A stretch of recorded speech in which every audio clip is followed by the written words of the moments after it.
तो चलिए देखते हैं y equal to x multiplied by greatest integer where x not equal to integer दिया हुआ है, इस फंक्शन का डिफरेंशिएशन हम लोग कैसे करेंगे।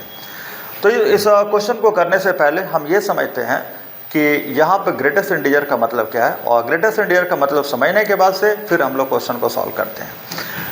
मान लीजिए कि आपको 1.2 का ग्रेटेस्ट इंटीजर निकालना है, तो 1.2 का ग्रेटेस्ट इंटीजर क्या होगा, ये 1 होगा। सबसे पहले हम लोग क्या करते हैं कि देखते हैं कि 1.2 किस दो इंटीजर के अंदर में आता है। तो 1.2 1 और 2 के अंदर में आता है, तो ग्रेटेस्ट इंटीजर की वैल्यू कितना होगा, 1 होगा। इसी तरीके से अगर हम 2.4 का ग्रेटेस्ट इंटीजर निकालें तो 2.4 2 और 3 के बीच में आता है, तो ग्रेटेस्ट इंटीजर की वैल्यू कितना होगा, 2 होगा।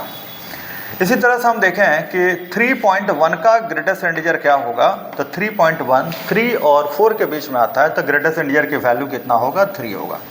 अब यहाँ पर आपको एक चीज़ ध्यान देना है कि जब हम 1.2 का ग्रेटेस्ट इंटीजर निकाले तो इसकी आंसर 1 आया, 2.4 का ग्रेटेस्ट इंटीजर निकाले इसका आंसर 2 आया, 3.1 का ग्रेटेस्ट इंटीजर निकाले तो इसका आंसर 3 आया। इसका मतलब यहाँ पर ये हुआ कि जो 1 2 3 दिख रहा है ये वास्तव में क्या है, ये एक इंटीजर है।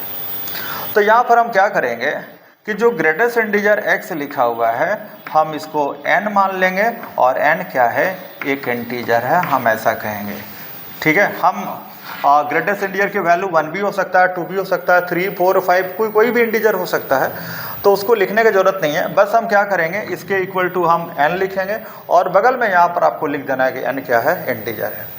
अब देखिएगा क्वेश्चन है y equal to x multiplied by greatest integer. क्या हम लोग x मल्टीप्लाइड बाई इसके जगह पर n लिख सकते हैं, जहाँ पर n क्या है, इंटीजर है। अब आप इसका डिफ्रेंशिएट करेंगे तो dy by D X equal to nx का डिफ्रेंशिएशन क्या होगा, n बाहर, x का डिफ्रेंशिएशन 1 होगा, जहाँ पर n क्या होगा, इंटीजर होगा।